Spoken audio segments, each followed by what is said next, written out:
esta historia no es mía. De hecho, estoy violando la privacidad de un muy estimado amigo y estoy rompiendo un voto de silencio al contarla, por lo que espero que él y su familia me perdonen. No lo hago con mala intención. No quiero lucro o ensuciar un buen nombre. Es solo que siento que esta debe ser contada, debe circular y todos deben saber qué pasó. Ya que en estas épocas es una problemática real que está afectando a todas las culturas, que se han ocupado de transgredir la palabra más poderosa del planeta y distorsionarla en su totalidad, quitándole casi todo su significado, el amor. Muy pocas personas en este mundo, casi un porcentaje inexistente, saben lo que es en verdad el amor. Creo que estarían de acuerdo conmigo cuando digo que el amor es algo que se debe trabajar, en lo que se debe invertir mucho tiempo y esfuerzo. Es como construir un edificio. Uno no simplemente dice, oh, quisiera un edificio ahí y al siguiente día, boom, ahí está, perfecto y listo para ser habitado. Uno tiene que poner buenos cimientos, alzarlo bloque por bloque, cuidar que no vaya hueco, adornarlo, hacerlo bello, y uno no puede hacerlo solo. Cuando esté terminado, lo contemplará y verá que es bueno. Yo he sabido de personas en su lecho de muerte, ya ancianos y cansados, que miran a la persona con la cual se casaron, con la cual tuvieron hijos y compartieron su vida, y dicen, oh, entonces esto es el amor. Yo mismo puedo atestiguar que alguna vez intenté amar de verdad, y fue tan terrible, tan doloroso, que desde entonces he temido al amor, he respetado su poder, y ninguna de las pocas mujeres con las que he salido me podrá acusar de haberlo mencionado. Se podría decir que aprendí a la mala. Pero el amigo al que le pertenece esta historia aprendió a la peor. Todo comenzó después de una fiesta a la que él y yo fuimos juntos pero de la cual salimos solos. A mí me llevaron a mi casa unos vecinos de la cuadra, pero él se desapareció a la mitad de la fiesta y no lo volví a ver sino hasta el siguiente día.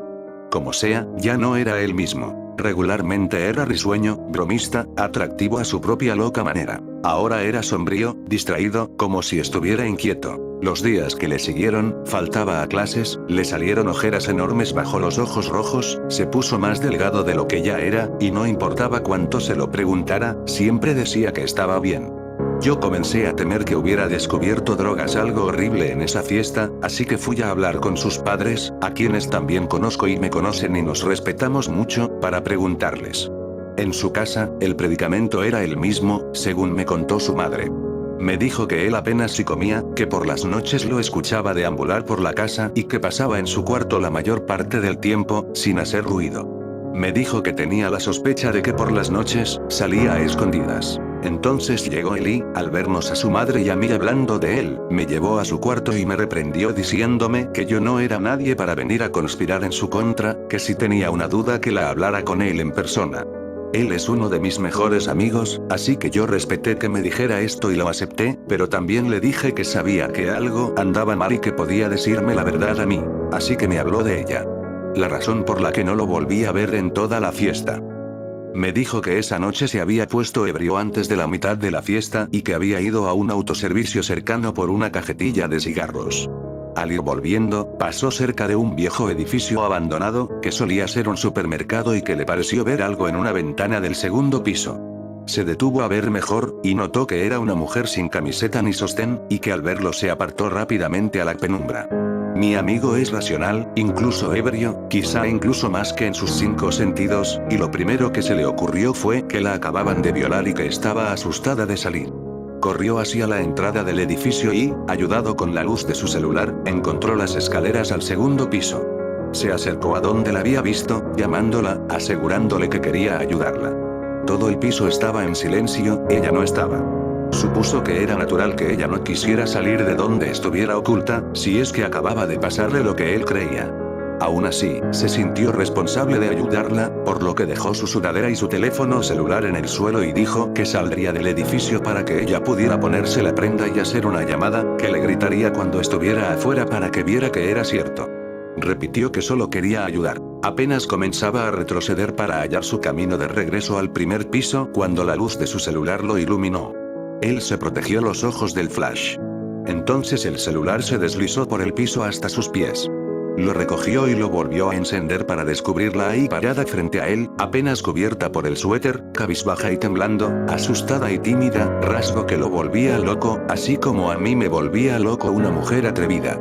La describió como joven pelirroja de aproximadamente 21 años, ojos cafés, piel clara, labios carnosos, 1,70 de estatura, 10 centímetros menos que él. 10 más que yo, complexión delgada, busto grande, caderas anchas y aparentemente la mujer más sensual que jamás hubiera visto. Él descubrió que quería abrazarla y decirle que todo estaría bien, aunque sabía que no era el lugar ni el momento. Lo correcto era sacarla de ese edificio y llamar a la policía, pero por más que se lo repetía no podía moverse, no quería dejar de mirarla. Puso su mano en la mejilla de la chica e hizo que alzara la cara hacia él, y cuando sus ojos se encontraron, me dijo que casi pierde el equilibrio. Y cuando ella le sonrió, me dijo que lo hizo sentir débil, que no lo pudo evitar. Dejó que su mano, la que no sostenía el celular, se deslizara lentamente hacia el suéter y se lo arrebató a la muchacha, que no puso ninguna clase de resistencia. Al mirarla de cuerpo entero, se echaron a andar todos sus más oscuros deseos y fantasías como nunca antes había pasado con ninguna de sus anteriores parejas sexuales. Hizo una mueca y se maldijo por haberse distraído al observar la pantalla de su celular frente a él. Dijo que le llamó la atención que, según la pantalla de su cámara, no había nada frente a él. Tan solo estaba su mano con su suéter, y en cuanto vio esto, sintió todo el peso de su prenda colgándole del brazo, pues la chica se había esfumado. Dijo que en ese momento se había asustado tanto que había corrido hasta la salida del edificio y que no fueron sino las náuseas lo que lo detuvieron ya estando afuera. Se torció a vomitar todo el licor que traía encima. Y que cuando estaba a punto de limpiarse la boca con su suéter, su fragancia atrapó su nariz. Toda su tela estaba impregnada de un olor dulce y fresco, como a lilas. Lo apretó a su nariz para inhalarlo, y que era todo lo que recordaba de esa noche. Me dijo que despertó el día siguiente en su cuarto, con una resaca y sin saber ni cómo había llegado hasta ahí. Se levantó y se acercó a la ventana, y mientras él hacía esto, yo me fijaba en su laptop, en la que había una extraña página abierta llena de signos y pentagramas, típica del buscador Tor, llamada La Purga. Mi amigo abrió las cortinas para dejar ver una bella flor blanca, parecida a un tulipán recién cortado, que estaba en un pequeño frasco con agua. Me dijo que la había encontrado al pie de su puerta, cuando salió de casa para ir a la escuela. Mi madre entra y sale por esa puerta como 10 veces antes de que yo me levante. Cientos de personas caminan frente a esa puerta por las mañanas. ¿Cómo es que nadie la pisó o la recogió?, preguntó. Yo no le supe responder. Me dijo que era la misma fragancia que ella había dejado en su suéter, que esta flor se la había dejado ella a forma de obsequio esa noche, como una ofrenda de amor. Estaba como nueva. No se notaba que tuviera más de un día. En este punto tuve que interrumpirlo para hacerle muchas preguntas, como por ejemplo si alguien había puesto algo en su bebida esa noche, o si sabía de alguien que le quisiera jugar una broma. No tenía duda de que él hubiera sido honesto con respecto a lo que vio, pues siempre tuvo mi confianza. Nunca me había mentido antes, y no había necesidad de que inventara una historia tan erótica para mí, pues yo sabía con qué chica salía y lo que hacía con ellas. Pero lo que me acababa de contar era demasiado extraño para creer que hubiera pasado de verdad. Esto hizo que él se molestara porque pensaba que yo no le había creído y que se pusiera en un plan imposible. Yo traté de razonar con él. Le dije que quería oler su suéter para ver si era la misma fragancia de la flor, pero él se puso nervioso y me dijo que el suéter ya lo había lavado y que no podía dejarme oler la flor. Le pregunté por qué y él me dijo que nadie más debía oler la flor y que debía permanecer en su ventana en un frasco de agua en todo momento. Al preguntarle que quién le había dicho eso, él se volvió a poner nervioso y agresivo y me dijo que alguien que sí le creía y que no vendría a acusarlo con sus padres, y no importó cuánto tiempo más me pasé queriendo razonar, de ese plan ya no lo saqué. Para él, yo ya no era seguro. Terminé enfadándome y salí de su casa. No me explicaba cómo alguien tan ateo y racional como lo era mi amigo podía creer en su propia historia sin cuestionarse. Aunque también me llamó la atención escucharlo hablar de esa alucinación en el edificio y de ese alguien que le había dicho qué hacer con la flor que supuestamente ella le había obsequiado. Afortunadamente, yo sabía bien dónde encontraría respuestas, por lo que lo primero que hice cuando llegué a casa fue encender mi computadora, descargar Tor para navegar en la Deep Web y buscar la página que él tenía abierta, La Purga. La cosa estaba peor de lo que yo creí. Se trataba de una página de temas relacionados al ocultismo, misticismo y adoración al diablo. La verdad es que no tardé mucho buscando antes de dar con un tema de un usuario que se aseguraba haberse encontrado con una mujer desnuda en un edificio abandonado durante una fiesta, pues a juzgar por los comentarios y los likes, era uno de los temas más populares. Pero me desconcertó leer muchas cosas que mi amigo no me había contado a mí, y dudo que me hubiera contado. Los usuarios regulares le dijeron que, si quería ayuda, tenía que decirlo todo en relación a esa mujer, y él escribió que una noche después de la fiesta había ido a visitarlo. Que él pensó que era un sueño, por lo que no hizo más que disfrutarlo. Ella estaba sobre él, desnuda y excitada, y cuando él la sintió, se giró para ponerse sobre ella y aceleró el ritmo, bebiendo de su cuello aquella esencia de la flor mientras le hacía el amor. Dijo que la sensación de tenerla fue tan preponderantemente real que lo hizo sospechar que eso no era un sueño, y en ese momento se dio cuenta de que no lo era, o ya habría despertado, y solo entonces ella se desvaneció entre las sábanas, dejándolo ahí, con una enorme erección, tirándose un colchón. Se describió a sí mismo como patético, diciendo no una y otra vez, buscándola entre los edredones, bajo la cama. Dijo que desde entonces no había descansado, que llevaba días buscándola por todas partes. Que había ido al mismo edificio abandonado 3 o 4 veces llamándola. Entonces ellos le aconsejaron lo de la flor y que se mantuviera en contacto exclusivamente por esa página para que ellos pudieran ayudarle a reunirse con ella, pero que lo mantuviera en secreto. Lo que viste es un sucubo. Le explicó un usuario que parecía una especie de superior de ese blog. Es un espíritu maligno que pudo haberte absorbido la vida de haberlo querido. El hecho de que sigas vivo significa que puedes tenerla, pero solo con el debido procedimiento. Mi amigo dijo que haría lo que sea, que estaba dispuesto a lo que fuera por ella. Ese fue el último mensaje que había en la página. Yo había llegado a tiempo para ser testigo desde el principio de la jornada de dolor que le esperaba a mi amigo. Le sugirieron que fuera a ese de noche a ese edificio con su flor, seda de velas e hiciera una especie de ritual con un pentagrama, signo de la diosa del amor, y una ofrenda digna de una diosa. Nunca supe de qué ofrenda estaban hablando, pero algo me dice que mi amigo terminó sacrificando un gato. Ya a estas alturas, yo estaba considerando delatarlo con sus padres, pero no quería ser esa clase de amigo. Traté de restablecer comunicación con él, invitarlo a fiestas, presentarle amigas, volver a fortalecer nuestros lazos, recordarle que el mundo espiritual no tenía nada que el mundo real no tuviera. Pero él no quería escuchar. Seguí monitoreando la página. Publicó que el ritual no había dado resultado, porque no la había vuelto a ver y se estaba desesperando, pero ellos lo reprendieron diciéndole que ese era un rasgo inaceptable para cualquiera que quisiera contactar con los muertos, ya que algunos tardaban años antes de poder comunicarse con los demonios.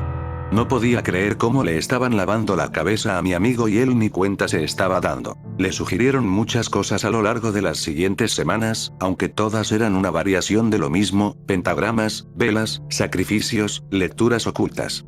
Que intentara con sangre de cordero, que intentara con gotas de su propia sangre para que ella viera su honestidad, que intentara con velas negras de Occidente, que llevara incienso, que lo intentara de nuevo, pero que esta vez se quedara toda la noche velando. Me sentí tentado a ir a asegurarme de que estuviera bien en ese edificio, pero sentía tanto miedo de lo que encontraría. Tras unos días, me sorprendió lo que escribió. La he visto. Hice lo que me dijeron. Pinté el pentagrama, prendí las velas, hice el sacrificio, fui paciente y me quedé toda la noche velando. A las 4 de la madrugada, tomé un cuaderno y me puse a hacer un bosquejo de ella recostada a lápiz. Y cuando llevaba más de la mitad del dibujo, miré frente a mí y ahí estaba ella en la misma pose en la que la estaba dibujando. Al verla, solté el cuaderno y fui hacia ella, pero se desvaneció en el aire, dejándome solo de nuevo. ¿Qué hago ahora? Ellos le aconsejaron que tratara de hacer lo mismo en su casa, en un lugar donde la pudiera arrinconar, pero que no se le acercara demasiado rápido, pues era demasiado tímida y se iría si él era brusco. 2 días después volvió a escribir. Esta vez casi lo consigo. Hice 2 o 3 bosquejos de ella en distintas poses antes de que comenzara a aparecérseme. Siempre traté de atraparla, pero ella desaparecía. ¿Qué hago? ¿Por qué no me deja tocarla? ¿Por qué no me deja estar con ella? Todo alcanzó proporciones inimaginables y yo decidí que ya era suficiente. Ya no lo veía en la escuela, se había desatendido por completo. Tan solo lo veía en la calle, cuando venía de alguna de esas tiendas extrañas que frecuentaba, donde vendían rituales satánicos u objetos de culto. Estaba delgado, casi escuálido, rayando en lo ridículo. El tipo atractivo y divertido se había perdido por completo. Se le veía enfermo y débil, y para colmo, tenía cortadas enormes en las palmas de la mano. No podía permitir que siguiera con esto, por lo que lo confronté y le dije que sabía todo lo que estaba haciendo para invocar a la mujer desnuda, aunque no le dije cómo lo había descubierto, y que si no desistía hablaría con sus padres. Él intentó atacarme, pero en ese estado no podría vencer ni a una mosca.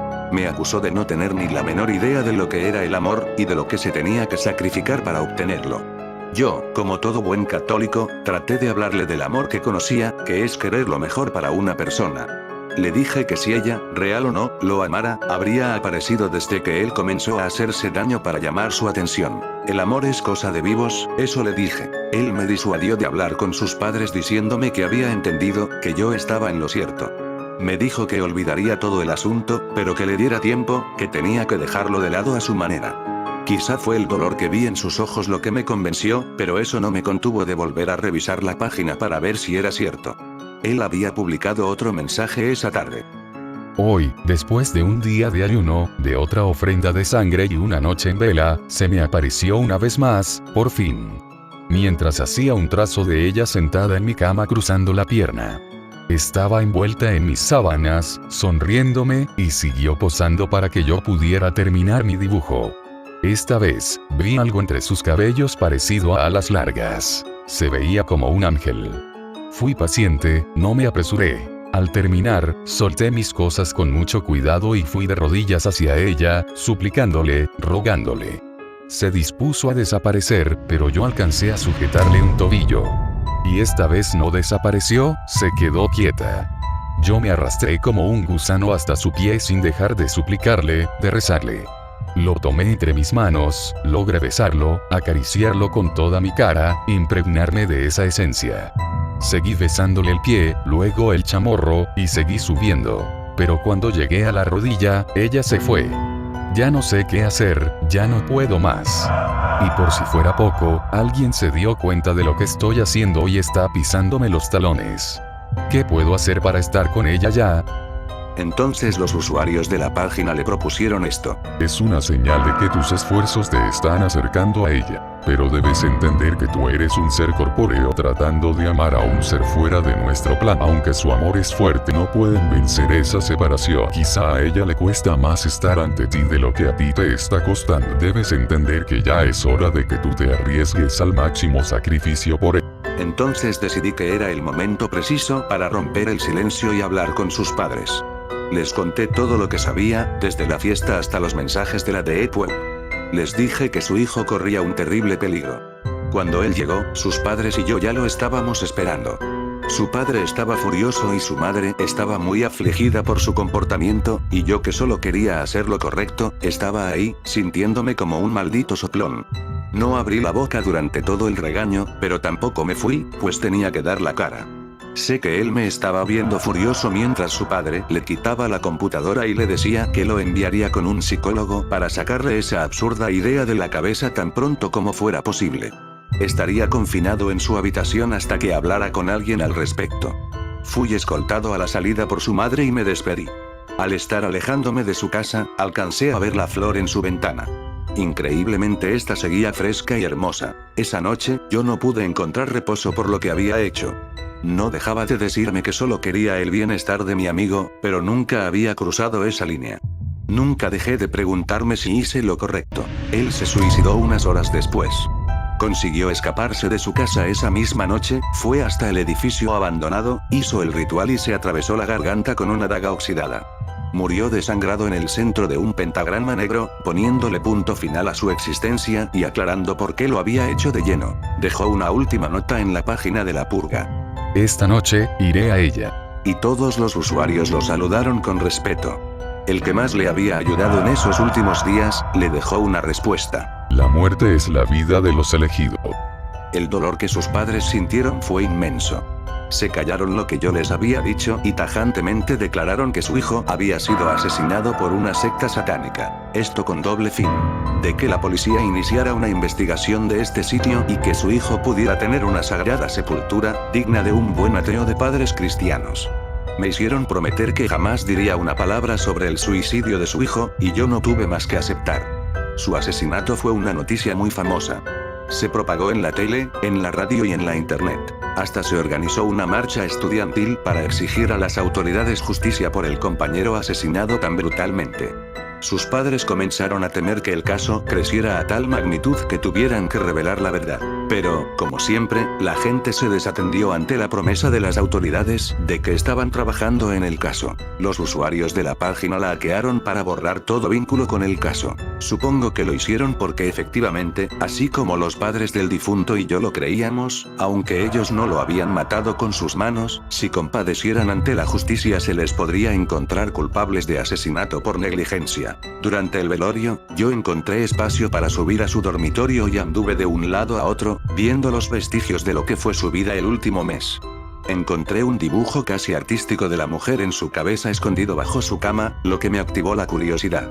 Busqué en su ropero y encontré el suéter que había llevado puesto a la fiesta. Tras dudar un momento, me lo acerqué a la nariz e inhalé. La fragancia era tal y como él la había descrito.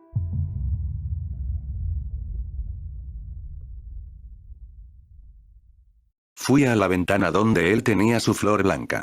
No pude evitar un nudo en la garganta al verla toda marchita y sin aroma.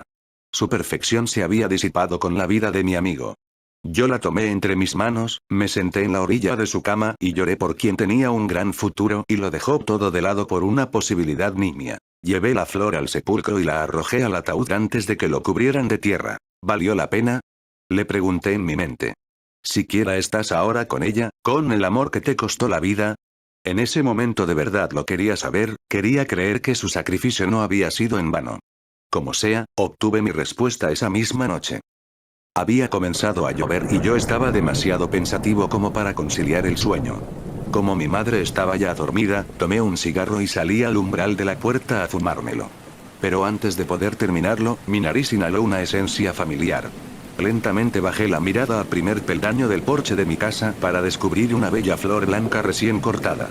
Me acerqué a levantarla, y descubrí que justo frente a mi casa, del otro lado de la carretera, sentada en la banqueta bajo una farola de alumbrado público, empapada por la lluvia, estaba ella cruzada de piernas, la misma mujer del dibujo de mi amigo. Me estaba viendo, con una sonrisa atrevida en la comisura de los labios y ojos lujuriosos. Y no pude evitar sentirme fuertemente atraído. Era más perfecta de lo que cualquier dibujo jamás podría. Aparté la flor y la pateé fuera de mi porche. Entré a la casa apresuradamente, cerré con llave y puse las cortinas de las ventanas. Arrimé el sofacama de la sala bajo una pintura de la Virgen María que teníamos adornada con focos verdes. Recé 3 Padres Nuestros antes de poder tranquilizarme. Hubiera podido vivir pensando que el sacrificio de mi amigo no había sido en vano, pero esto no era un cuento de hadas. La mujer que lo abordó ni siquiera se había inmutado con su sacrificio, quizá ya hasta lo había olvidado. Nunca más la volví a ver. Al día siguiente, la flor seguía ahí, pero estaba pisoteada y maltratada, deshecha por todos los desatendidos peatones que habían circulado toda la mañana por la banqueta. Yo la tomé y la quemé con mi encendedor, aunque pienso que estuvo de más. Creo que bastó que la alejara de mi casa para que la mujer viera que no estaba interesado y se largara. Supongo que trataba inútilmente de destruirla a ella, pero supongo que no estaba atada a la existencia de esas flores o se habría terminado cuando la que mi amigo tenía se marchitó. Finalmente, creo que esta historia, que parece completamente irreal, tiene una moraleja muy real. Lo que yo creo, lo que pienso de todo esto es, está bien morir por amor. Más que bien, es grande, es el máximo sacrificio que alguien puede ofrecer. Como sea, morir por amor y morir por una mujer, o un hombre, no necesariamente significan lo mismo. Morir por una mujer que no te ama podría llegar a ser lo más tonto que uno podría hacer. Él dio la vida por ella y esta mujer consumió a mi amigo sin ningún remordimiento porque era lo que ella hacía.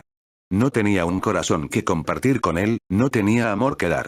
En el mejor de los casos, lo único que quería era recordar. En el peor de los casos, lo único que deseaba era verlo sufrir, torturarlo y consumir su vida para finalmente llevarlo a la locura y acarrearle a la muerte. Así que si alguna vez encuentran una flor blanca frente a su puerta, parecida a un tulipán de aroma dulce y fresco, espero que recuerden mis palabras. No hay amor entre vivos y muertos, ya sean demonios o fantasmas o cosa parecida. Los vivos pueden amar el recuerdo de los muertos así como los muertos aman el recuerdo de los vivos, sin importar lo que escuchen, sin importar lo que les haga creer. No busquen ayuda para que esto sea posible, pues siempre hay alguien dispuesto a ver cómo destruyen su propia vida. Lo mejor que pueden hacer por ustedes mismos es arrojarla lejos de su hogar tan pronto como puedan, antes de que comiencen a creer cosas que no son. Y nunca olviden que el amor, invariablemente, es de dos. Si olvidan esto, les tocará sufrir.